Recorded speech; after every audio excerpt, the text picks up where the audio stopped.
Hey guys, hope you are well. So, welcome to the Anime Fictions 2.0. This is the story about what if Naruto has crush on Tsunade. Part 1. If you love this what if, do subscribe for more awesome what if.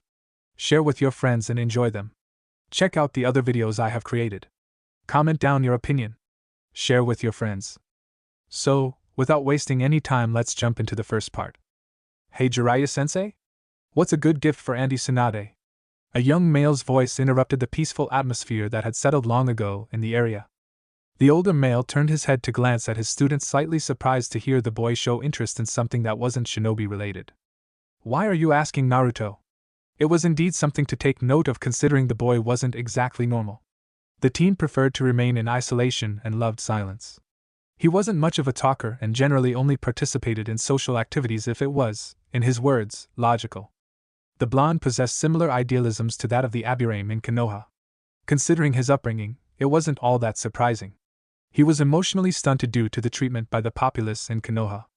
Hiruzen had tried all he could, but he was only one man. Kami rest his soul. The young teen glanced towards his teacher with a blank face before tilting his head slightly. Is it not the appropriate gesture when you wish to show gratitude on one's birthday? After all, it is what you would do for me. It was slightly unnerving being under the stare of the boy. But the older male had grown used to it over the years. Well, yes. But I was more interested in why you wished to give her a gift. Not that there's anything wrong with it. Jiraiya shrugged his shoulders lightly after his statement. His student turned away from him and stared out into the empty field with that same emotionless gaze. Is it not logical of me to give her a gift? She is the only person aside from yourself to show genuine care for me. The older male sighed at the 16-year-old's statement. It was true for the most part. Jiraiya would visit Naruto on his birthday every year to make sure he had the essentials. The boy didn't have friends because he preferred to be alone. When the boy was 10 or so, Jiraiya suspected that he was a little on the spectrum. His teammate only being able to confirm this in private. Tsunade had showed genuine kindness and a far more gentler side to the young boy when she had met him. Though she had left Konoha of her own volition, she was still loyal through and through. The older woman discovering she had an actual living family member was what truly enticed her return to take the mantle of the fifth Hokage. Tsunade finding out about Naruto's condition and his treatment had struck a fire in her that he hadn't seen since Dan's death. Jiraiya had feared for even his own safety following the woman's wrath. She could be quite vengeful when she needed to be. Jiraiya shook his head slightly and responded to his student's question. Well, maybe some sake? The older male had a small grin at that. Auntie Tsunade drinks too much to begin with. It is unhealthy. She has the ability to cleanse and purge the after effects of consuming such large quantities, but it doesn't mean it's logical to do so. The boy's face remained blank, but the older male could see the glimpse of annoyance in his student's eyes. Why do you care so much? A little crush, perhaps? A sly grin morphed on his face. The boy's face turned towards the man with a raised eyebrow. She would be far more interested in a younger man than one who has vacated his prime. The statement was so blunt that Jiraiya could feel it smack him in his face. Literally. Jiraiya's eyebrow twitched following his student's statement. Ya little shit. I'm only 45 years old. If you haven't noticed, Tsunade is the same age as me. The young man gave a light shrug and retorted. Yes, but she is still in her prime and will remain that way until her early 60s. Auntie Tsunade is Uzumaki and Senju born. The boy then leaned against the tree he sat in front of and closed his eyes, continuing on. She may be 45, but the combined genetics of those two clans puts her at mid-20s. You and I both know very well that her excuse of using a genjutsu to hide her age is just that. An excuse. It is impossible to have such finite control of one's chakra to pull off such a feat 24/7. The Toad Sage was annoyed that every single word that was being said was entirely true. Why does the brat feel the need to attack his age? Also, I did not mean to offend you. I was merely stating facts. Yes. Well, most people do not wish to hear such things. The boy furrowed his eyebrows with genuine confusion. Why is that? Why would anyone wish to hear the opposite of the truth? The older male just sighed as he remembered just who in fact he was talking to. A prodigy of all things shinobi related but completely oblivious to all things normally human related. A conundrum if he ever saw one. Because Naruto, some things that are truthful can actually be detrimental. Jiraiya began to scribble in his notepad as he knew that Naruto would begin asking questions. The truth being a detriment? How is that logical? Jiraiya sat silent for several seconds, wondering how he should approach the subject. His young student was eyeing him with a mixture of curiosity and confusion. The only emotions the boy seemed to ever really show. Got it, he snapped his fingers. Say you wish to give Tsunade a compliment. How would you do so? The man stared at his student with a smile. Naruto blinked before responding. I would tell her that she is both powerful and beautiful. His sensei nodded before continuing on. Now, what are things that you dislike about Tsunade and how would you tell her? The older male immediately held his hands up in defense at Naruto's piercing stare. No jokes this time. I'm being serious. The young male nodded slightly before narrowing his eyes. I would tell her that her frequent use of alcohol is slightly barbaric. Jiraiya snapped his finger following the boy's answer. That is something you would not verbally tell Tsunade. He could tell that he was getting through to the boy now. But why not? Alcohol is a detriment to her health. The blonde had his head tilted slightly with a vexed expression on his face. Because Tsunade knows her limits. Alcohol is a detriment to anyone besides Jinchurikis and that woman. Her body actually purges the toxins in the alcohol faster than they can affect her. Tsunade just chooses to block it. He gave a slight shrug afterwards. I don't understand. Jiraiya gave a small smile at that and responded. It's due to the fact that Tsunade enjoys the feeling of it. Alcohol will never truly harm the woman. It's physically impossible. I assume she dramatizes her drunkenness to get you and Shizen annoyed. Naruto adopted a frown for a slight moment before shrugging. If it makes her happy, I will continue to indulge in her little game. A shrug following suit. A comfortable silence sat in the clearing after the boy's statement. Jiraiya glanced at his student for a small moment. Despite his earlier tease, the boy might actually have an infatuation with the woman. It would make sense. Naruto may not understand basic human emotions, but he indeed had them. It wouldn't be a stretch to believe he had a crush on the woman. It's not like there were any other women that the Jinchuriki would frequently speak with. Kakashi had informed him of the dynamics of Team 7, which weren't that great to begin with. A young man with a heart full of vengeance, a young woman that didn't understand the true intricacies of being a kunoichi, and another young man who lacked basic human sympathy and empathy. A clusterfuck was the first thing to come to mind. Jiraiya and Naruto were on this 3-year trip due to the event of his teammates' choices regarding the village. Sasuke Uchiha had abandoned Konoha in favor of power. Tsunade had delegated Shikamaru Nara, Niji Hyuga, Kiba Inuzuka, Choji Akimichu, Rock Lee, and Naruto Uzumaki to track the boy down and bring the Uchiha back alive. The mission was a success but a catastrophe of epic proportions. 3 young men ended up in critical condition and the target Sasuke Uchiha was killed by Naruto. Jiraiya had no idea what actually happened. Every time he asked the boy, he would get ignored or the subject would change. The only individual who knew the information was Tsunade herself. The 5th Hokage refused to speak about it. While a tracking team was sent to retrieve the young boys after their fights, Naruto arrived at the gates later that day with a dead Sasuke over his shoulders. He had simply stated that I failed the mission parameters. The last loyal Uchiha was dead and by the hands of the village's own Jinchuriki no less. Every shinobi was of similar mind regarding the situation. Sasuke had betrayed the leaf and he was disposed of. It was unfortunate, but that was just shinobi life. The young Jinchuriki did not seem bothered by any of it. He had took everything in stride. The young male had been berated by his female teammate before brushing past her to see if his squad was alive. Kiba, Niji, and Choji would recover and eventually find out what happened following their fights. They weren't that surprised at the outcome of Naruto and Sasuke's battle. The entire team comprised of Genins and one Chunin knew just how strong Naruto could be. The Uchiha liked to pride himself on his combat abilities, but when Naruto decided to take his gloves off, the fight would generally end. Jiraiya had sprung the boy with him due to the fact that Itachi would catch wind of this. The boogeyman of the Uchiha was a man you didn't typically cross. Regardless of what Jiraiya knew of the young prodigy, he knew for certain that Itachi would be displeased. Whether that be in Konoha or Naruto was up for debate. After all, with Danzo's death occurring, many secrets had leaked out. None of them were good either. Jiraiya was glad that Tsunade had ended that sick fuck's life. When she activated her seal, that fight was over regardless of how many Sharingans that monster possessed. The goal of the man to push for the Uchiha's annihilation as well as using Itachi Uchiha to commit such a heinous act. The Reaper would no doubt wish to speak with the source of his little brother's subsequent death.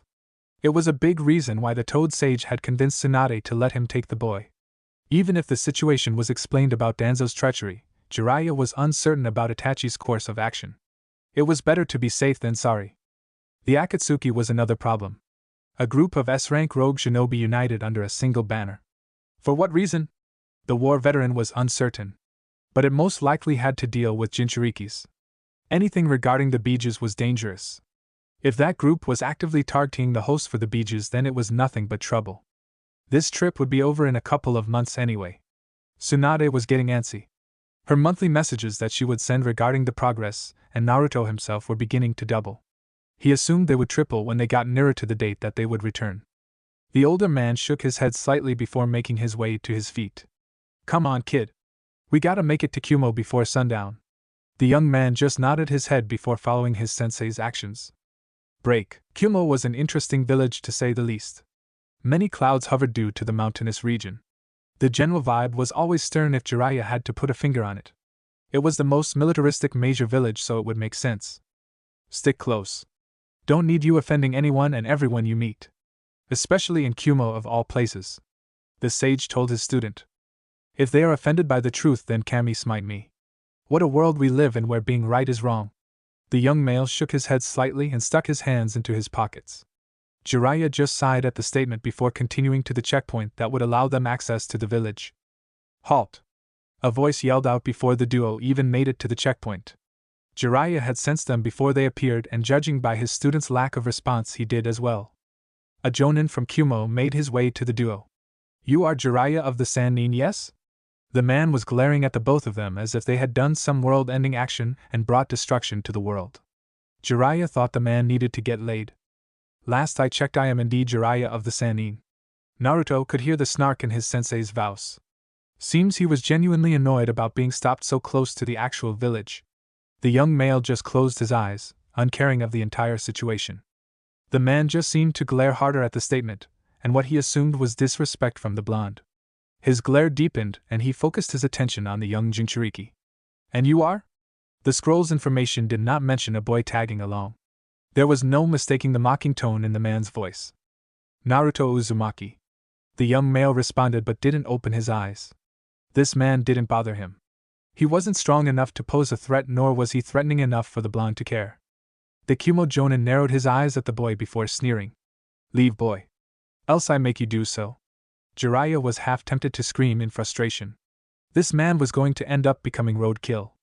They'd have a national incident on their hands. You do not have the power nor tact to demand such things from me. You do not even know me. You are weak. You will always be weak. If you think you can force me to leave, then you are welcome to do so. Naruto raised his hands to his sides. The boy's eyes opened, if only slightly, to view the man who dare order him around. Jiraiya definitely wanted to scream in anger now. The man not only disrespected the blonde but disregarded him. It was two of the three things you didn't do. The sage would need to defuse the situation before it could get worse. You little shit! The jonin's chakra spiked and a slight pressure spread through the surrounding, which only attracted the attention of nearby shinobi and Kumo's own version of the ANBU. Naruto's eyes opened to reveal his sapphire-colored pupils before glancing towards his teacher. In that brief moment, a conversation was struck between the two. Jiraiya tried to stop the boy, but he was too late. Naruto's chakra bombarded the area. The very ground he stood on cratered before exploding.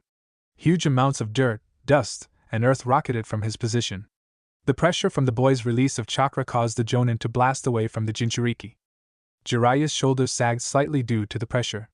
Having been on the receiving end for the past 2.5 years, this was nothing new to the man. But it was going to cause trouble. Many of the shinobi were frozen from the raw display of chakra that the young man possessed. Some of the weaker nins in the area even being forced to their knees after the display. Break. A woman with blonde hair who was resting against a tree tense before her eyes snapped open due to the raw amount of chakra. Her head turned towards the entrance of the village and a smirk framed her beautiful face. Wahoo! Now that's a lot of chakra. I can sense even more. Shall we go play Matatabi? The young woman asked to seemingly noon. She disappeared in a burst of speed to where she felt the chakra spike. Break. Atop a mountain was a dark-skinned man with several blades in his hand and other various areas of his body. The man was twirling the blades in his possession in a symphony of agile and interesting moves that resembled breakdancing. He suddenly stopped, and his head turned towards the direction of the village's gates, and a smirk appeared on his face. Seems Mr. Nine has come to shine, eh? He sheathed all 7 of his blades before he too disappeared in a burst of speed towards the Kyubi Jinchuriki. Break. The 4th Raikage. I was seated at his desk with his eyes closed before they suddenly snapped opened. He could sense the incredible amount of chakra just outside his gates. His first thought was that B or Yujito were causing it, but he didn't recognize this individual's signature. The muscular man sighed slightly as he sensed both Jinchurikis of Kumo rushing to the gates. The man had a meeting with Jiraiya of the Sannin later on, and this situation was just going to annoy the man. I removed his hat before calling out to his secretary. Mabui! I'm going to investigate that source of chakra. A slight crack of electricity coated his body before he seemingly vanished from the room. His secretary entering a second later in annoyance. Break. The 4th Raikage landed slightly at the entrance to the front gates of his village. His cloak of electricity vanishing as soon as he touched the ground. The dark-skinned man immediately focused on the crater, and the 2 males that stood side by side. He recognized Jiraiya of the Sannin and the other. That boy looked far too familiar. His eyes glanced to the Toad Sage before going back to the teen. Blonde, spiky hair, thin frame, blue eyes. Yes. This boy was definitely his child. There was no other explanation. The Raikage then glanced around at all his shinobi in the area.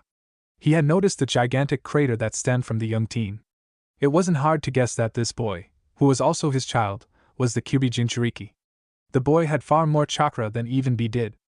If the teen was even half as talented as his father was, then his men most likely stood no chance. I began to walk slowly towards the duo. The young male had his arms crossed against his chest with his eyes closed. The Toad Sage had an annoyed expression on his face. B and Yujito touched down shortly after. Their gazes sought the young males and a tense silence entered the area. You two. Stay out of this. I didn't even turn around to acknowledge his strongest shinobi and kept his attention on the duo in front of him. The Raikage got within 5 feet of the 2 men and stopped. His 2 Jinchurikis following. It was quiet for several short moments before Jiraiya eventually sighed and decided to get to the point. My student and I arrived and were immediately set upon by one of your shinobi. The man threatened my student and my student retaliated. The Toad Sage's eyebrow twitched slightly afterwards. I was silent before his gaze swept to the blonde who still refused to open his eyes. The Raikage then glanced to one of his men stationed at the gate and asked if what the sage said was true. Yes, sir. The Jonin gate guard replied. I turned back towards the duo before sighing. Bring the man here. 2 Chunin proceeded to fulfill the Raikage's request. The Jonin was then dumped in front of the leader. I crouched down slightly in front of the man and stared into his eyes. Did you threaten these 2 men? Yes. Yes, sir. The man's gaze was locked on the ground following his statement. I sighed loudly in annoyance before rising to his full height. Faster than the Jonin could react, he was kicked straight through the village's gates by himself. The Jonin crashed through an unoccupied stand before coming to a stop. I apologize for my shinobi's actions. You are guests in my village and shall be treated as such. I then turned and swept his gaze on every shinobi that was present. If another transgression occurs with these 2 men unprovoked, you will be stripped in the gallows.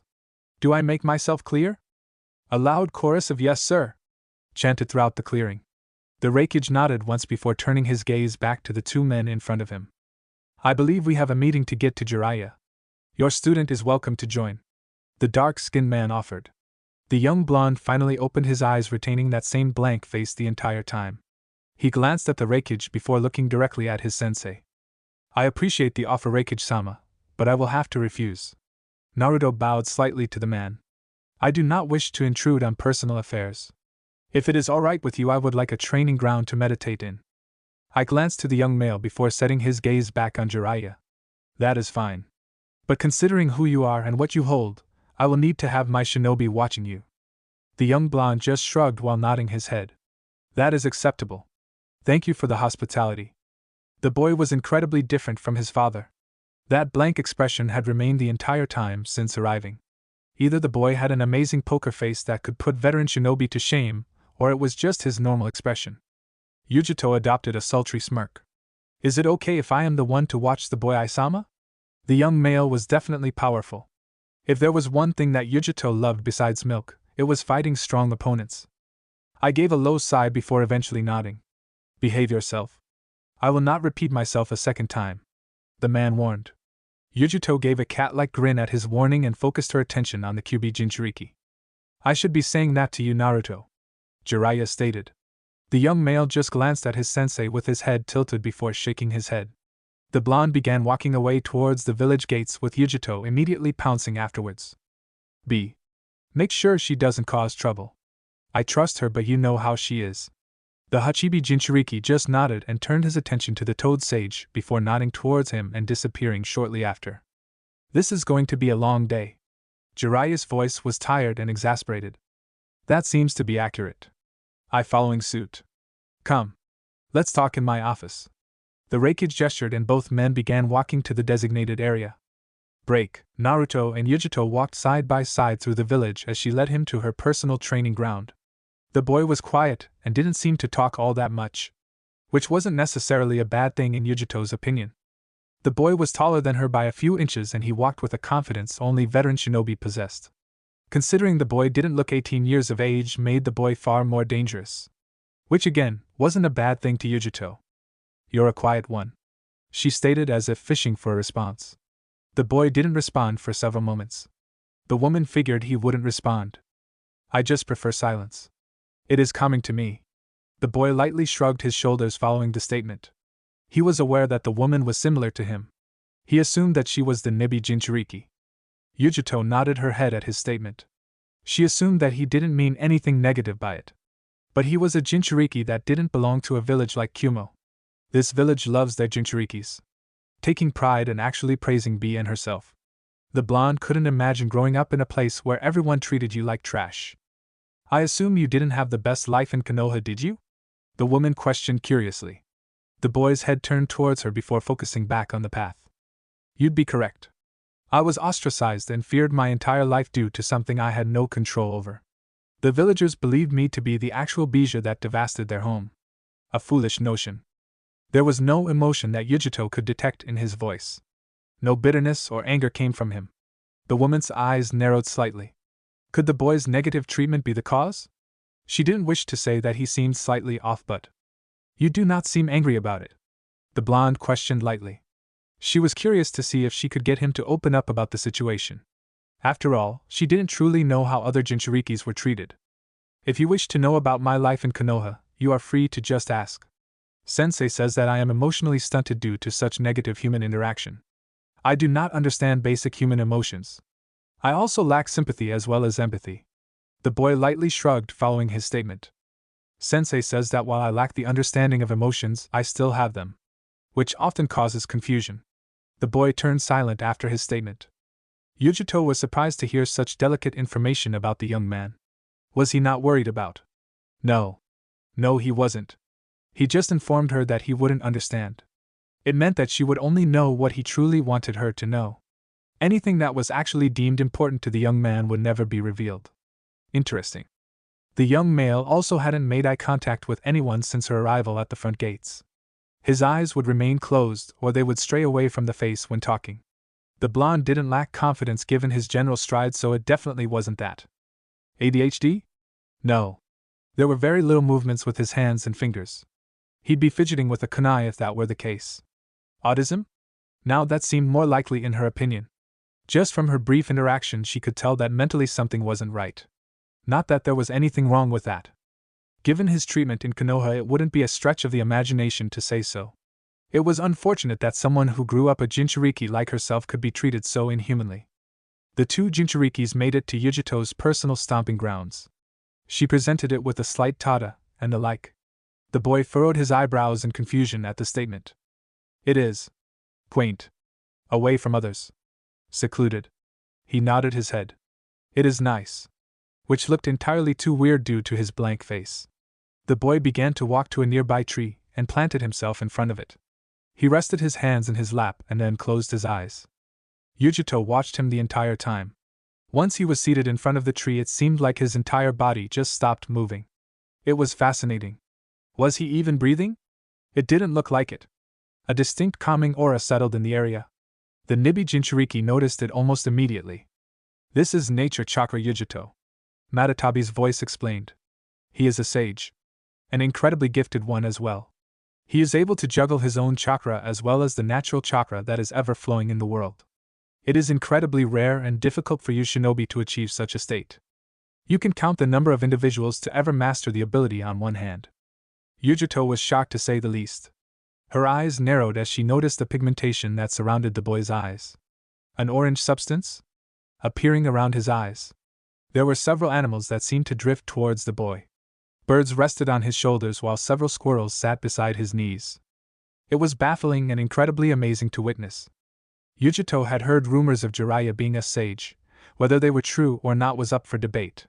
But right before her very eyes she was witnessing what her bijou described as the coveted sage mode. But why show something so rare and powerful? The boy might not seem to care, but she technically wasn't an ally. This was free information to feed to her village. So why? Matatabi's amused tone ringed in her head. Sage mode isn't just some fancy makeup.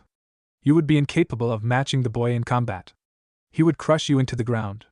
The fact that her own bijou was informing her of this was enough to make Yujito double take. She would get stomped? How strong of an increase of power was this? It is like comparing a genin to a kage. You would not win. The fact that Matatabi's tone was so exact actually made the blonde pause.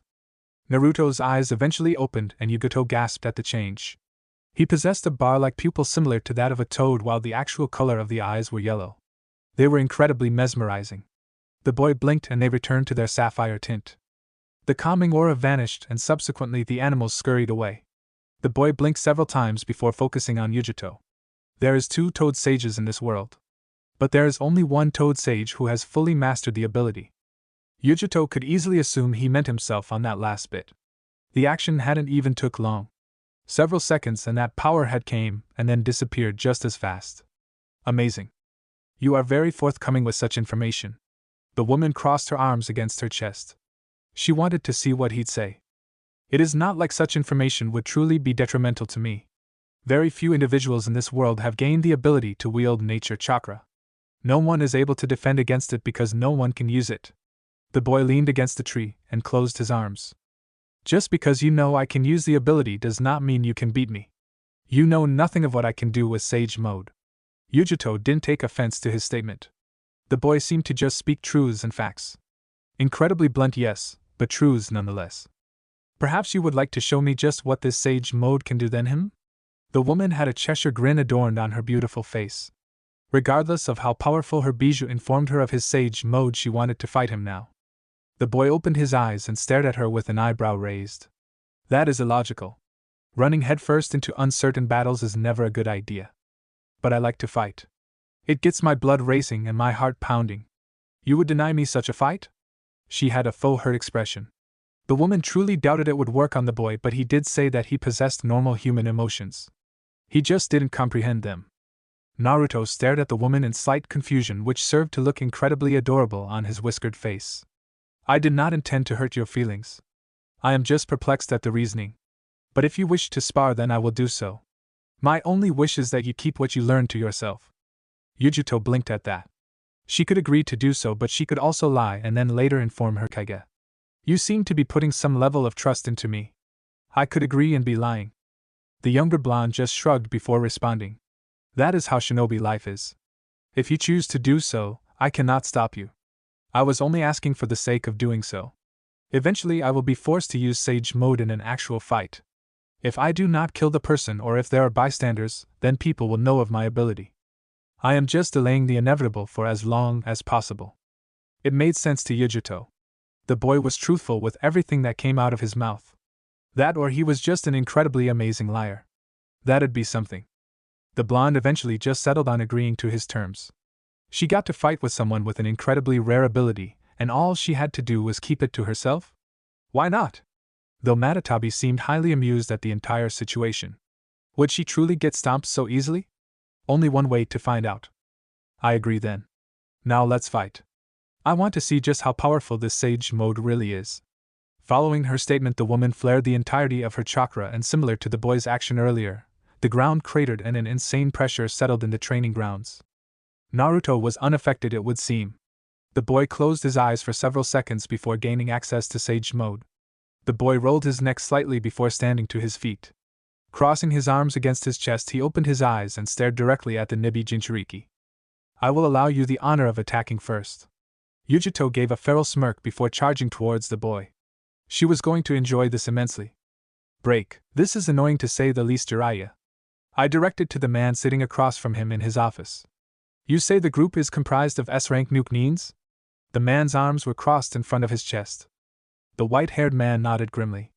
We encountered 2 of their members prior to electing our 5th Hokage. Itachi Uchiha and Kisame Hashigaki. Both S-rank and both incredibly powerful. The fact that these are just 2 of the members makes you wonder who's the monster in charge of keeping these men and women in line. That was truly a terrifying thought to both men. To be able to keep men like Kisame Hashigaki in line meant that the leader was nothing short of monstrous. This was a major problem. You are certain they are after the bijou? The man stared hard at Jiraiya. The sage just nodded with a grim face. Yes. Itachi's first words to Naruto were, please come with us, Kyuubi Jinchuriki. If that isn't enough proof, then I should just retire from the Corps. The man leaned against his chair with a sigh. I knew the circumstances regarding anything dealing with Jinchurikis and their bijous. Anyone who wanted to kidnap the hosts couldn't be plotting anything good.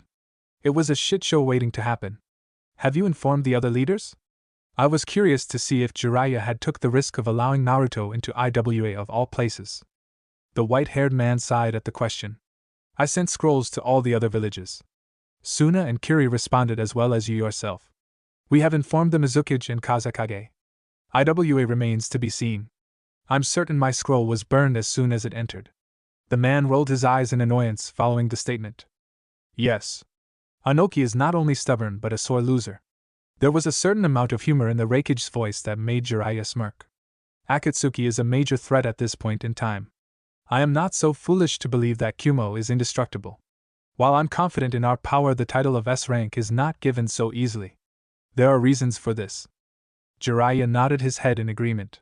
While I do not expect cooperation or alliances or anything of the sort, I am merely wishing to help inform the villages. My godson's life is on the line, and if I am able to prevent his death, then I will do anything possible to keep it that way. I nodded his head at the man's statement. B was his brother, and Yujito was his sister. He'd be damned if he lost both of them. I will see if I can get Anoki to reconsider. Perhaps I can talk some sense into the old bastard. I will inform my shinobi as well as. The man was cut off as he sensed Yujito's explosion of chakra in her training grounds.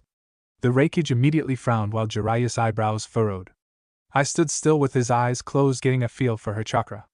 The man eventually just gave an annoyed sigh. Little shit almost gave me a heart attack. This talk of Akatsuki already has me jumpy. She is sparring with your student. Jiraiya gave a sigh of relief that was followed by a groan of annoyance. That boy is making me age far faster than I would like. He shook his head with an annoyed expression on his face. He wasn't getting any younger, damn it. You both are welcome to stay in the meantime. You have brought me important information. The least I can do is allow you two to stay to rest. The Raikage offeree, and he meant it. This information was far too important to be brushed aside. Jiraiya gave a smile and nodded his head. I appreciate this, Raikage-sama. The man proceeded to stand up and bow slightly to the dark-skinned man. I called for Mabui to set up rooms for the sage and his students so they could rest for the next few days.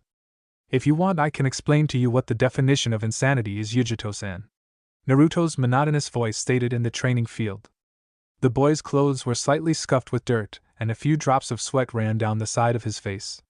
Other than that, the boy looked as if he had just taken a light jog rather than beat down an elite jonin who harbored the Nibi for 2 hours. Said carrier of Nibi gave a low groan of agony before she began to shift and try to stand on her feet. Yujito's clothes were torn and caked with dirt and blood. A trickle of the copper substance ran down the side of her face as her beautiful face morphed into an angry scowl. What in the actual fuck are you? Her voice came out hoarse and thick-laced with frustration. She managed to adjust her position to her hands and knees and began to stand. The blonde proceeded to heave slightly and a thick wad of blood flew out of her mouth. I am a sage, the boy responded. He gave a slow blink as the woman's face seemed to get even angrier. Did he say something wrong? He was a sage. Was his answer inadequate? Yujito's face pulled back into a feral snarl before her chakra spiked. It began to mix with her biju's chakra, coalescing the two chakras into a beautiful shade of navy blue. Naruto watched on with slight curiosity. Perhaps she was finally going to take this serious. Maybe he should return the favor? It would be logical to give it your all if your opponent was going to be doing the same. Naruto tilted his head when several Kumo nin appeared beside Yujito. The whiskered teen immediately identified the dark-skinned man as the Hachibi Jinchuriki due to the amount of chakra he possessed as well as having seen him earlier, and 3 unknown shinobi who likely were around his age. A blonde-haired woman with pale skin sporting a noticeable bust, a dark-skinned woman with unique red hair and another dark-skinned male with snowy white hair. Interesting bunch these 3 were. The Kyubi Jinchuriki released his sage mode and proceeded to close his eyes while folding his arms across his chest. The Hachibi Jinchuriki was most likely here to prevent Yujito from accessing her Biju's chakra. Whether or not it was for his or her safety was up for debate. Sink Jinchuriki or not, he would still win. No need to get angry, Yugi? B had a large smirk following the statement. The 3 other individuals were staring directly at the male who had noticeably thrashed Yujito, and would have forced her to use her Biju's power to even touch him. You interrupted our spar. We were about to get serious. The blonde teen almost seemed bothered. Hard to tell considering his voice was blank. Who in the hell are you anyway? It seemed the red hair was impatient and crass. But she had an above-average physique and the handle on the sword strapped to her back was kept incredibly clean. A skilled kenjutsu user. Like most of the shinobi in this village. Carry. Not cool. You remember what Reikage-sama told us, did you not? It almost appeared as if the woman with the larger-than-average bust was challenging her companion. Were they not a team? What if he's the long-lost son of the 4th Hokage? And you just insulted him? Oh man, not only will we be stripped in the gallows but a war with Konoha could happen. And if that happens then Kumo would be on a way ticket to. The male was cut off by his red-haired companion as she smacked him. Hard by the sound of his pained cry. What a unique dynamic. Why did you guys step in? I had this under control. Yujito gave a small hiss of pain after her words as B supported her left side. Sure you did, Yugi. Bro told me to rein you in if you took it too far. Judging by Mr. Nine's state, you didn't have anything under control. B had stated that jokingly, but the woman knew there was a hint of seriousness in that statement. She glanced over to the boy knowing what B said was true. This boy had destroyed her. To answer your earlier question, I am Naruto Uzumaki. You are a crass woman. The teen pointed out. It was completely normal to Yujito having actually had a conversation and then proceeding to fight the boy, that he would say something so pointedly. The red-haired female didn't take kindly at that. Though before she could say anything Yujito stepped in. Don't mind him, Karui. That's just how he is. He isn't trying to offend you. She leaned most of her weight on B and gave a small sigh of relief. He didn't try anything. He already did. Karui huffed out. The blonde-haired woman glanced at Naruto and gave a short bow to him. I am Samui. These are my 2 teammates. Karui and Oma. She pointed to both respectively. Karui just glared at the boy and Omoi gave a short wave. Naruto's eyes opened for a slight moment before nodding his head at the trio. B. You called him Mr. Nine. Does that mean? Samui questioned her leader. Killer B stared directly at Naruto for several seconds before nodding his head. It seems Mr. Nine is strong even without his partner, eh? The Hachibi Jinchuriki stated with a small grin. It is what I am told in my village and by my sensei. The blonde teen looked directly into Kyler B's eyes following that statement. Naruto's eyes were blank and unfocused for a few seconds before he shook his head. The Kyubi and I prefer to be alone. I ask that you respect our decision. The Hachibi Jinchuriki nodded his head slowly while Yujito narrowed her eyes slightly. They both knew a warning when they heard it. There was emotion in that sentence. For what reason? They were unsure. The 2 locked eyes for a few moments before nodding slightly. If we are done here then I will take my leave. You did well, Yujito. Naruto began to walk away before one of the trio called out to him. How about you spar with us 3? Samui called out to the boy. Naruto glanced at her and then to her teammates before ending on B as if asking for permission. Killer B gave a nod with a grin before he disappeared with Yujito in a shunshin. The man trusted them with an unknown individual who proved capable of battering one of their strongest shinobi. The man was either very stupid or had an ulterior motive. Naruto didn't understand his actions, but the man was already gone. The blonde Jinchuriki shifted his body towards Samui, idly noticing that her teammates already moved into positions just out his sight. They were competent, which was already a good sign to Naruto. Sensei did often say that a good shinobi takes advantage of any and all situations. Even after witnessing one of your strongest comrades and her state, you still wish to fight me? The boy tilted his head with a slightly confused expression. Samui compared it to that of a young child asking their parents a question to something they didn't know. It was cute. Are you mocking us? That's not very cool, Whiskers. I may not be a Jinchuriki, but I have years of experience. The busted blonde shifted most of her weight on her right leg. Naruto blinked at her comment before his eyes roamed up and down her body. He stared for several seconds before his head tilted to the left. Years? You look as old as me. How old are you? Samui narrowed her eyes at the boy as he stared at her body. He wasn't ogling her body, and he genuinely seemed to want to know. Yujito had stated that he didn't try to offend if his earlier comment on Karui was anything to go by. He was a Jinchuriki. Probably wasn't treated all that well. I am 29. It is rude to ask a woman her age, Naruto-san. Samui fingered the sheath of her katana as the words came out. The whiskered teen gave a blink and bowed slightly towards her. I did not mean to offend. You are a beautiful woman. His face gave no emotions away, but Samui could tell he was just being honest. The young male probably didn't interact with others and just isolated himself to deal with the treatment of being a Jinchuriki. That made Samui frown slightly. Regardless of being a potential enemy in the future, it was just sad that someone could be treated like this for something they didn't have control over. She shook her head slightly and focused her attention on his body. He wasn't tense, and his eyes closed after his statement. He didn't seem like the cocky type, and considering he beat the shit out of Yujito earlier. Samui gave a low sigh and made eye contact with her team. She gave a slight nod and their bodies tensed slightly. She rolled her neck to the left slightly, earning a low pop before she seemed to blur in front of the whiskered teen. Naruto's eyes opened slightly as Samui appeared in his vision. Her katana was headed straight towards his shoulder from her overhead swing. Naruto flicked a kunai into his hand and a shower of sparks illuminated the two as he blocked the woman's attack. As he locked his kunai against the busted woman's sword, he noticed Karui moving towards his left side. His eyes left Samui and turned towards his right as he kicked out with his right leg before Omoi could blindside him. The boy managed to shift his own blade to take most of the power of the kick, but he still rocketed away due to the force of the hit. With his legs still outstretched from his action, he shifted slightly and removed his weight on Samui's blade. The woman's eyes widened slightly at the action. Her weight continued on the blade as it slammed against the ground just as Karui made it to the duo. Naruto spun on his left leg due to his movement and hooked his right foot under Samui's blade before flicking it towards her teammate. The blonde could let her sword go and trust Karui had the capability to block it, but the idea of being in a taijutsu battle with the Jinchuriki was unappealing. Samui began to move in tandem with her blade so as to prevent that outcome. Naruto glanced at Karui before he threw the kunai in his hand towards her. When the kunai flew from his hand, the boy made a single hand sign. Karui grit her teeth as she blocked the thrown weapon before a fist planted into the left side of her face. The girl was unprepared for the strike as she spun slightly through the air. Samui's eyes widened as she noticed that in her lapse of concentration the boy had created a clone. The clone turned its gaze on her before it palmed two kunais and began attacking her in a flourish of strikes and spins. The clanging of metal and sparks rang out as the woman defended against her attacker. The boy was incredibly fast, and he had power behind every strike. He left no openings and didn't seem to waste a single movement. The clone slashed low with its right hand and began to shift slightly. Samui's eyes followed the arc of his left hand as it cleaved through the air towards her temple. The sound of metal tinking against the ground was her only warning before a fist rammed straight into her jaw. The boy dropped his weapon when he began shifting.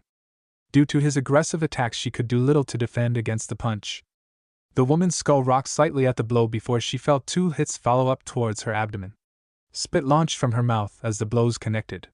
A boot was heading towards her face as she managed to finally get over her daze. She wasn't going to be able to dodge it. Before the clone's foot could make contact, she was saved from further damage when Omoi intervened and took a strike at the clone. The clone struck his blade with the sole of its boot before flipping off of it to put distance between them. The real Naruto began to walk towards his clone and stood beside it with his hands in his pockets. You've lost, he stated plainly and shifted his head towards their third comrade. The two Kumo nin were confused for all but 1 second before they immediately searched for Karui. The red hair was on her back while a clone of Naruto restricted her hands with his legs and had a kunai resting on her neck. The girl's face was glaring at the clone's neutral expression. Sloppy. You have good chemistry but lack situational awareness. You should have regrouped every time I forced you apart. The only chance of beating a superior opponent is with teamwork. The two clones went up into smoke and disappeared. Naruto crossed his arms and continued. When I mean teamwork, I mean it. Being able to attack and work off of each other is commendable, but it wouldn't be enough for someone like me. Konoha has remained as powerful as it has been because teamwork is something that is fundamentally endowed in the teachings. You should know what your teammates do before they do. It takes a certain level of communication and trust to do such things. But I was not privy to such things. The boy shifted slightly and stared into the clouds that Kumo harbored. I prefer to be alone. I work better alone. I'm stronger alone. I know that chances of survival are higher when working with others, and it's logical to wish to be a part of something more than yourself, but I wish to detach myself from such notions. The boy shook his head slightly at that before directing his attention back to the squad of 3. Jiraiya-sensei would tell you 3 that until you can trust each other with your lives that you'll never be able to beat a superior opponent. Karui glared slightly from her seated position at his accusation. I trust them with my life. How the hell do you know what I feel? The blonde glanced at her before shaking his head. No, you don't. You hesitate. Should I place you in a predicament where you need to thrust your life into the hands of those 2, you would drown. More accurately, into Omo-san's hands. Samui frowned slightly at his statement. It was something that she knew all too well from experience. Shinobi get to her age due to skill, talent, and trust. Many shinobi didn't believe in luck. There were many times that Samui had to trust her comrades when in battle. She was confident in their ability, and they reciprocated it. If what Naruto was saying was true, then something needed to be changed. She glanced at Omo and noticed he had a slight frown and his eyes were locked onto the dirt. It seemed the both of them didn't truly trust the other with their lives. Your teammate has doubts. As do you, Karui-san. Until they are fixed, then you will die when on a high-stakes mission for your village. The blonde began to walk out of the clearing. I state these things so the next time we fight you are more competent. Samui gave a sigh and sat on the ground while sheathing her blade. He's right, you know? Karui gave her a look of betrayal and Omoi grimaced a bit. What do you mean he's right? Because he is. Would you trust Omo? Before Karui could reply, Samui interrupted. I mean it. If you had to rely only on Omo to save you from enemy capture or anything of the like, would you trust he has the ability to carry out the task? The blonde stared hard into Karui's eyes before the redhead turned her head away with an ashamed gaze. Exactly. These are things we must work on. I'm not angry with the both of you. I'm disappointed. We've only been a squad for half a year, yes, but you both need to lift the other instead of bringing each other down. I can't stress the importance of relying on each other more. She rubbed her shoulders before continuing. Do you think I say these things for my own amusement? You two need to get along. I let it slide for the first couple of months, but I'm stopping it here and now. Do I make myself clear? She eyed both of them and gave a hard stare as they nodded meekly. The busted woman proceeded to get up before gesturing with her sword for them to follow suit. Then prove it. Until you both can best me with teamwork, we will not be leaving this area. Before the 2 could protest, Samui gave them a fierce glare. That was an order. Disobey it, and I'll make this even harder on you. I should have done this when we formed this squad.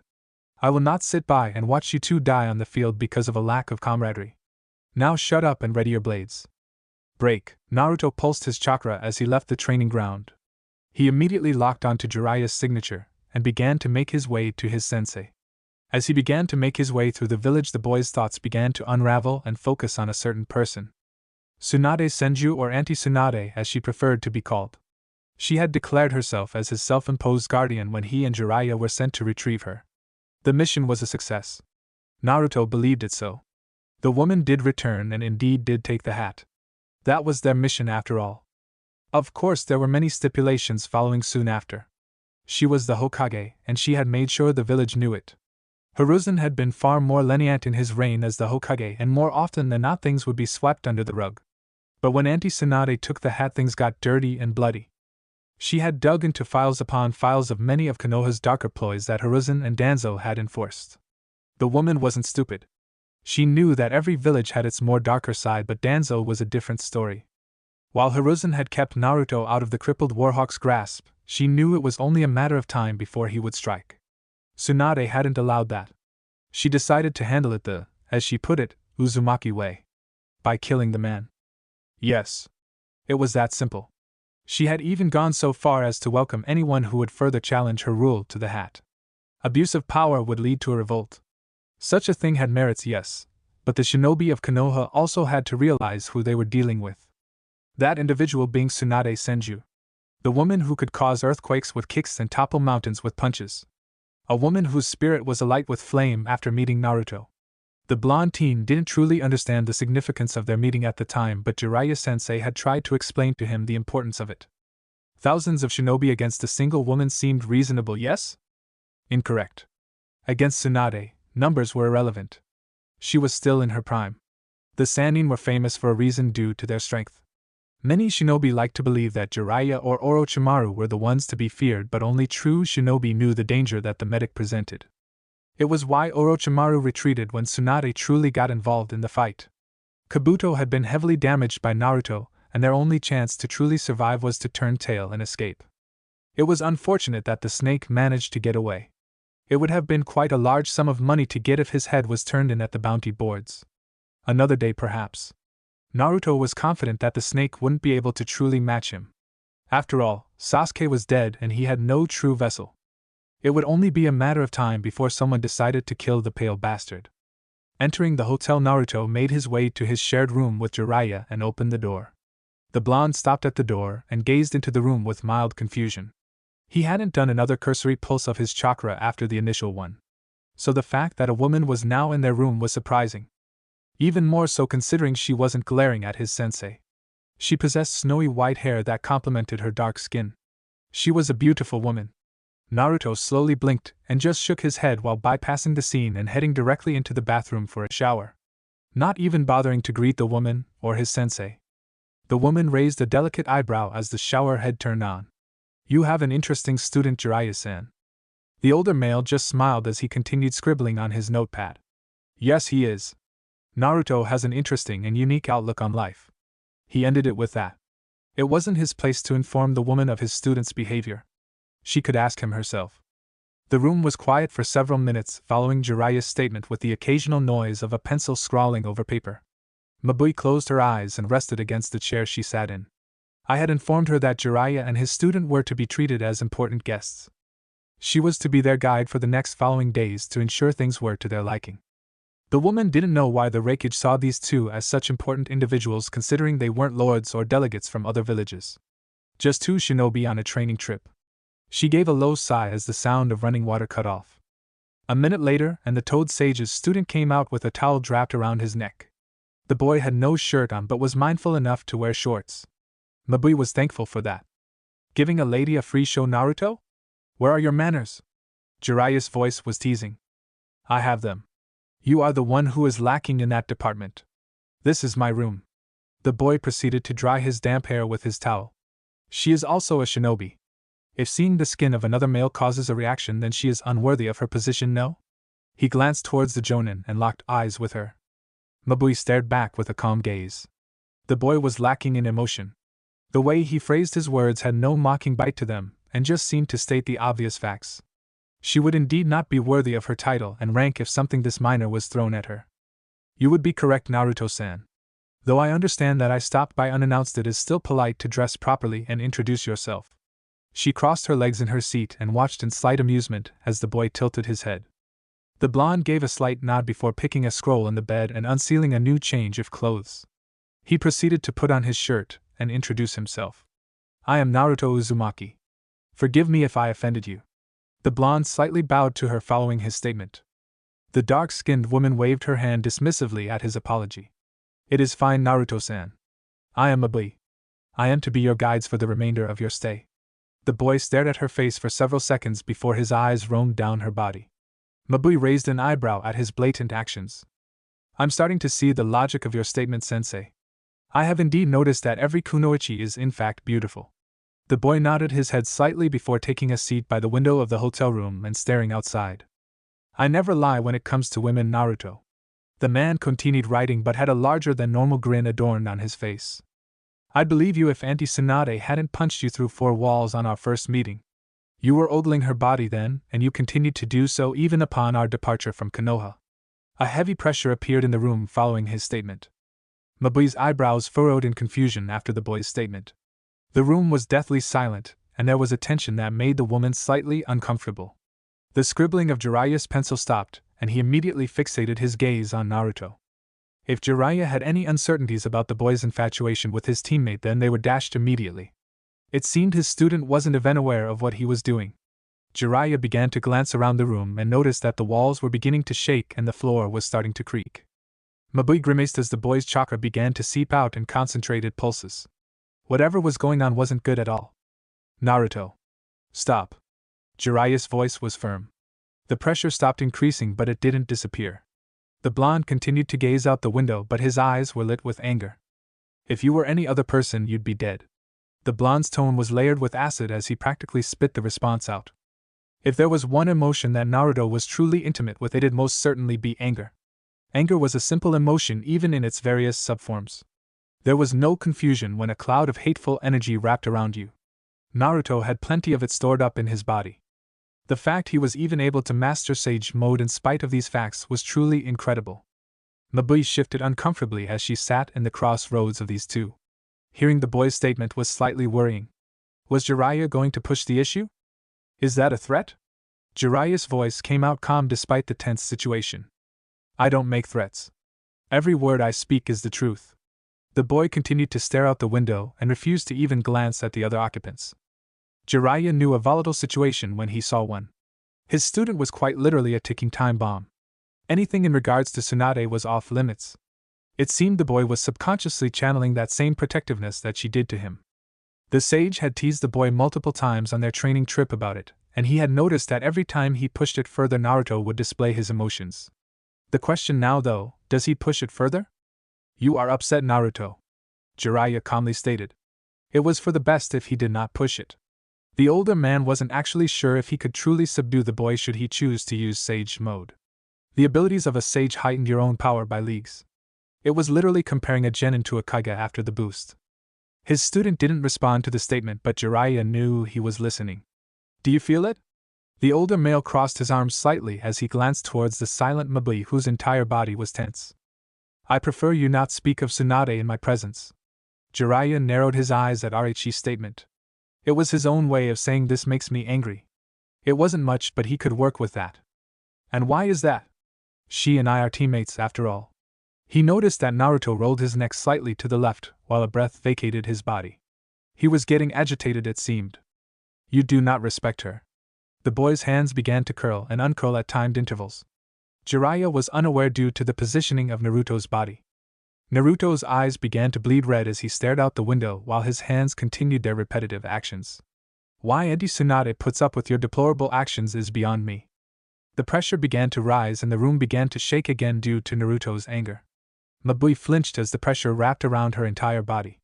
Jiraiya gave a hard frown and proceeded to stand up. He would soon regret the next words that came from his mouth. You are being irrational, Naruto. You don't even understand why you're angry in the first place. What would Tsunade say if He was cut off as Naruto's fist embedded itself into his stomach. The Toad Sage flew through the hotel room door and crashed into the room directly opposite of theirs. Mabui's eyes widened as she noticed the crimson cloak covering the boy. Two large, floppy ears sat atop his head and three tails waved behind him slowly. The amount of anger and rage wafting off the boy was enough to cause the woman to retch slightly. B and Yujito's chakra cloak couldn't compete with this. And this was only 3 tails. I'm being irrational? You are lucky that I respect you and appreciate everything you've done for me. Mabui cringed at the alteration of his voice. Something that should only exist in the deepest and darkest of nightmares. Jiraiya slowly walked back into the room with a minor limp, ignoring the onlookers and shinobi that were now investigating. Perhaps he shouldn't have pushed the boy. He deserved a bit of it. A light punch, if anything. Certainly not full-powered. He was sure a rib or two was broken now. The cloak that previously surrounded the blonde now began to dissipate. His face adopted a frown, and he shifted his body towards the window. I want to go back to Konoha. I'm finished. Jiraiya narrowed his eyes. They had 6 more months left for their trip, but in all honesty the boy already learned everything Jiraiya had to teach him. They were only on this trip due to the threat of the Akatsuki. The sage felt the need to warn the other villages to be on the lookout for members of the mercenary group. The older male sighed slightly before nodding his head. There's not much left I could teach you. So if you truly wish to, I can send a message to Tsunade now. The boy shook his head, which surprised the male before Naruto closed his eyes. We leave tonight or I go myself. Jiraiya's eyes widened at the statement. By himself? For what reason? Because he was upset due to their conversation? Naruto. Tonight. The boy actually glared at the man for several seconds before disappearing in a shunshin. The room was silent for several moments before Mabui shifted uncomfortably and began to leave. I hope you enjoyed your brief stay at our village. She proceeded to vacate the building to inform the Raikage of the situation that just happened. Jiraiya just sighed before jicing a slight hiss of pain. The kid hit hard. "I personally feel like you overreacted, Naruto," Jiraiya voiced in a slight petulant tone. "Sometimes I wonder who the sensei really is between the two of us." Naruto's voice was the usual monotone, but Jiraiya could sense the admonishing undertone. "I will reprimand you," the Toad Sage pointed out plainly. Jiraiya wasn't looking for another reason to anger the boy. A fact was a fact. You can't really assault your commanding officers. The blonde glanced at his teacher before shutting his eyes and turning back to the road. "She would give me a hug and pat me on the back." "You are delusional." Jiraiya's eyebrow twitched in annoyance at the boy's retort. It was most likely true. His teammate was incredibly fond and aggressively protective of the boy. The last person who tried their hand at the boy was Danzo. That man no longer exists. It would take the demand of Kami herself to tear Tsunade away from the young man. I swear I get no respect. The man was downright being a child and he knew it. "I do respect you, Jiraiya-sensei. But I respect Auntie Tsunade far more than you. I also enjoy her company far more than you." Naruto's statement only seemed to deflate the older man even further. "Do you enjoy hurting me, you brat?" The boy didn't even glance in his direction and kept silent. Yes, he did. The two shinobi fell into a comfortable silence afterwards on their trip back to Konoha. Naruto had indeed insisted on leaving immediately. There wasn't much Jiraiya could do to stop him. He was more than capable of fending for himself. Naruto's head rotated slightly to the right and he stopped moving. His eyes remained shut but his head tilted slightly. "It seems we have company. They are very strong if judging by their chakra pools." Jiraiya had sensed them slightly after his student. The boy was an immaculate sensor after becoming a perfect sage. It was truly impressive the feats a perfect sage could pull off. A few moments passed before two figures appeared in the clearing. Both individuals were garbed in a similar pair of black cloaks that had red clouds adorned on them. One was definitely a man, and the other was more akin to a fish mutant of some sort. "Itachi Uchiha." Naruto's monotone voice invaded the silent clearing. The blonde's eyes were still closed but his head was facing directly toward the man. "Naruto-kun. You've grown." Itachi's face was as blank as the boy he was talking with. Jiraiya glanced between the two members before focusing on the other member. "Kisame Hashigaki. It's been a while." The Toad Sage had an uncharacteristic serious expression on his face. This was dangerous. Jiraiya was certain that the both of them could handle this situation, but when it comes to shinobi there's always that chance of death. These two were monsters. "You and the brat got lucky last time. It's not gonna happen again. Same head has been itching for a piece of ya." Kisame's grin was far too large for Jiraiya's liking. "You talk too much." Naruto's sapphire orbs gazed at the shark-like man. "You're annoying. Stay silent." Following the boy's comment, the ground beneath the Akatsuki duo exploded and several clones of Naruto attacked Kisame. Itachi disappeared in a flock of crows while Kisame began to batter away the group. Naruto shut his eyes before holding up a half-ram hand seal. The clones that surrounded Kisame began to glow white before expanding and detonating. The explosion rocked the very foundation they were standing on, blowing up massive chunks of earth and several trees being reduced to ash. Jiraiya's mane of hair was blown back due to the force of the explosion. "You deal with Kisame. Itachi wants me." Naruto began to walk towards the Reaper of the Uchiha with his hands in his pockets. Itachi was an incredibly powerful shinobi, but like all shinobi he had a weakness. And Itachi's weakness was extremely potent. The blonde would most certainly take advantage of it. "Be careful, Naruto. Tsunade wants you to return. Remember that promise?" the sage asked as he stared at the massive cloud of dust that was beginning to dissipate from Naruto's jutsu. "Yes, I do. Itachi cannot beat me. The outcome will be the same every time." "Well, at least his confidence is high. That was always a plus." Jiraiya shook his head and began to dash at the cloud of smoke. Naruto was arguably stronger than he was. If there was anyone who could match Itachi's prowess, it would definitely be his student. Naruto continued his trek towards his target. It was only a matter of time before he and Itachi were to meet in person. He did kill his precious little brother after all. Sasuke abandoned Konoha on his own terms. If Itachi had a problem with it, then so be it. Brothers follow brothers after all. Which was ironic because the elder brother abandoned Konoha not on his own volition. Sasuke truly was a fool. "You are confident." Itachi's disembodied voice resonated through the clearing. Naruto stopped moving and began to rotate his head to random locations in the forest. His gaze would fixate on a specific point each time his head would stop, almost as if he was seeing something not there. Impressive. You are able to track me even through my genjutsu. Itachi materialized in front of Naruto. The blonde remained still even as Itachi finally appeared. Do you wish to fight now? The Jinchuriki began to flex his muscles in preparation. His hands coming out his pockets, and his eyes slowly opening to reveal his eyes. Chakra began to seep out his body and settle around the clearing that surrounded the area. Itachi glanced around slightly before eyeing the boy. To have so much chakra that you can negate area-wide genjutsus is truly monstrous. The blonde clenched his hands following the Uchiha's statement. Itachi noticed it immediately. A knee-jerk reaction. It seemed his treatment in the leaf caused far more damage than Sarutobi had predicted. The pressure was also increasing. An angry Jinchuriki is a dangerous Jinchuriki. Itachi knew that a prolonged fight was a disadvantage for him. The ground beneath the blonde cratered due to the exertion. I meant no harm in my statement. A poor choice of words on my part. The Reaper continued to observe the blonde even as the boy's chakra rippled through the area. Itachi could actually see his chakra, it was so potent. Should they come to blows, it would truly be a difficult fight. Truthfully, Itachi had wanted to speak to Naruto privately about what happened. The man wasn't angry, only curious as to what truly happened. There were only two people who truly knew what happened during Naruto and Sasuke's fight. Itachi wasn't going to take the risk of speaking with the fifth Hokage. I don't suppose you're open to the idea of a simple conversation? The infamous Uchiha questioned. His Dijutsu bore into the Jinchuriki, who stared directly back into them without a care. Itachi was now aware that Naruto was even more dangerous than before. The Uchiha blinked and Naruto's face appeared a foot away. The boy's left fist was on course to the older male's temple.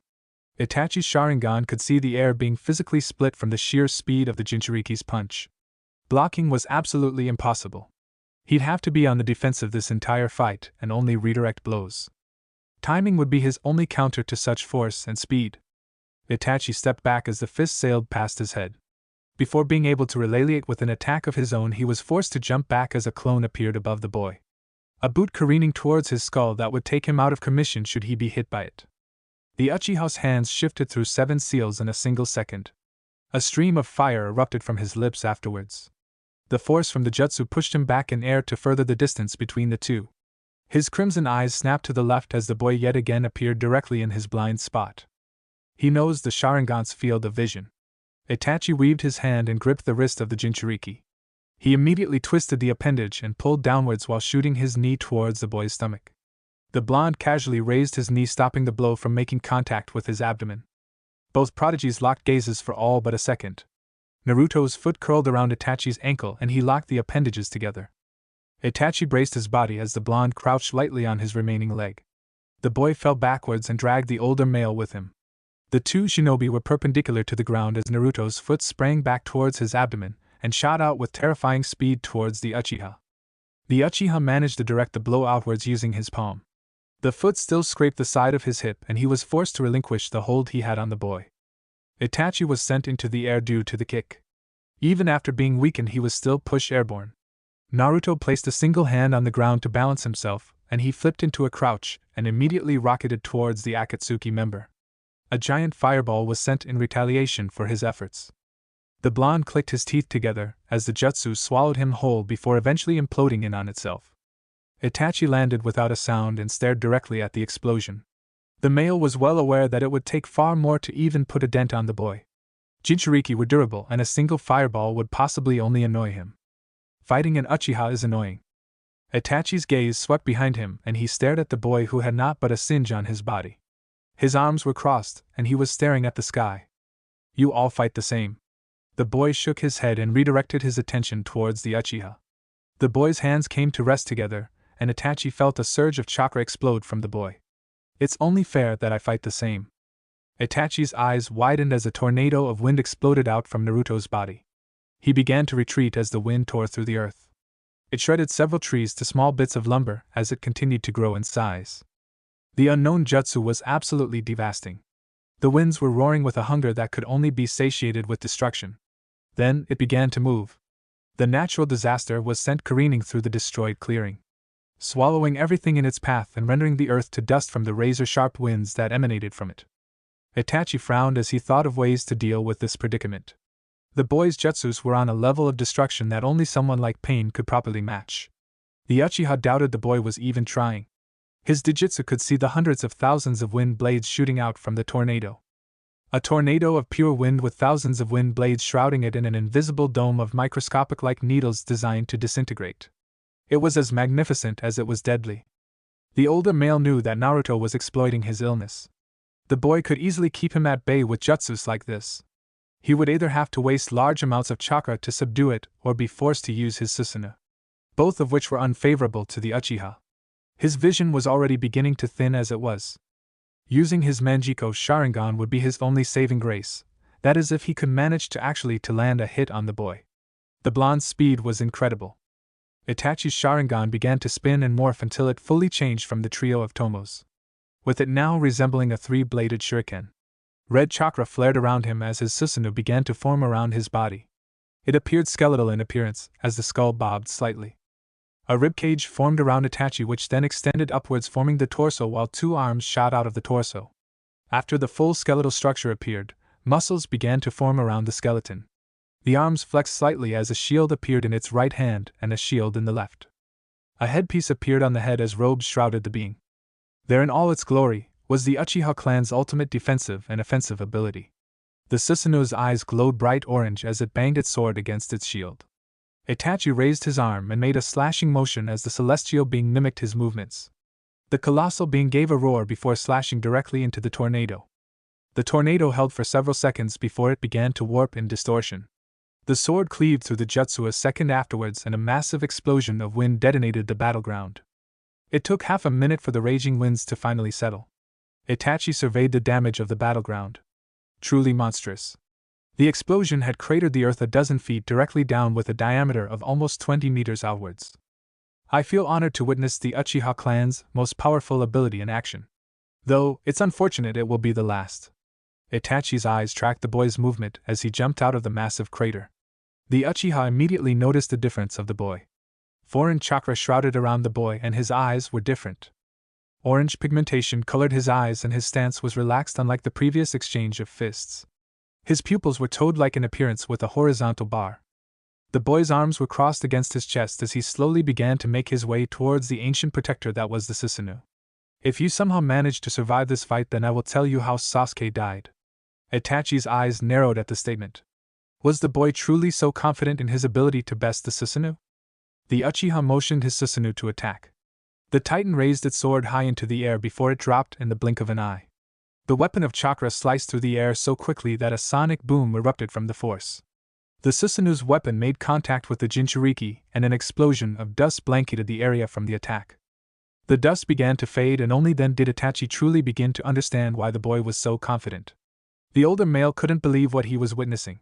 The blonde was holding the sword of the Susanoo, almost casually without a hint of worry. His celestial being was struggling to drive the weapon down as the blonde's arm weren't even showing signs of strain. The Uchiha's mouth opened slightly as he tried to understand what was happening. He had brought the full force of the Susanoo down upon him, and was rewarded with nothing. The palm of the boy's hand wasn't even cut. Naruto's eyes locked with Itachi's and a bored expression appeared on his face. He shifted his arm upwards and the arm and sword of the Susanoo flew directly into the air. Itachi's eyes widened as his Susanoo shifted backwards from the show of strength. It was unreal! Naruto sped towards his opponent to take advantage of his unbalanced being. The Susanoo raised its shield to block Naruto from getting close. The blonde reared his fist back before rocketing it towards the Yata mirror. Upon impact, Itachi was shocked to witness the Susanoo actually being pushed back. How? The Yata mirror was capable of negating all physical and spiritual attacks. Itachi grit his teeth as his feet began to dig in the dirt from being physically moved. How much power did the boy possess? The Jinchuriki shifted his body before pushing even more strength into his punch. His entire body twisted and chakra rippled out from the center of his fist. The Uchiha braced himself as his Susanoo was rocketed backwards from the punch.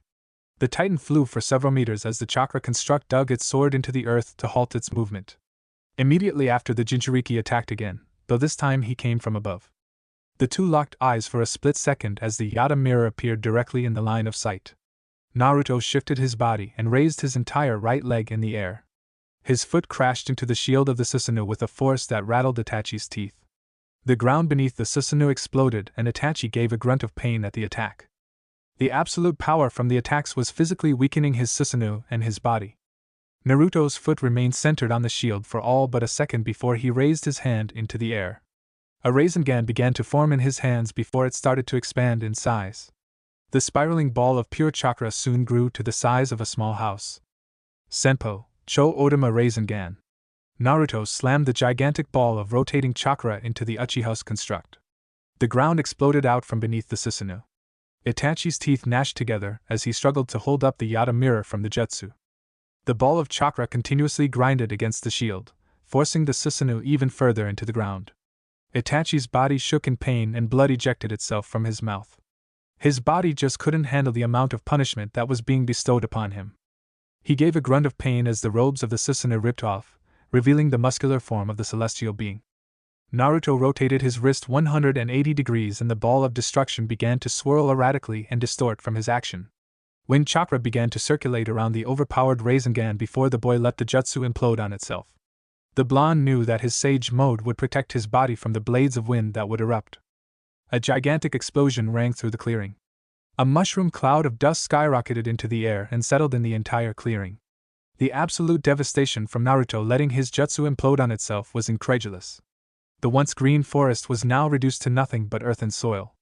A barren landscape of nothing but rock and clay. Once the dust settled, Naruto was standing above the defeated form of Itachi. The Uchiha's Akatsuki robes were shredded and blood ran down his eyes and mouth. His vision was blurry as he stared into the unique eyes of his opponent. Naruto raised a single eyebrow as he gazed at Itachi.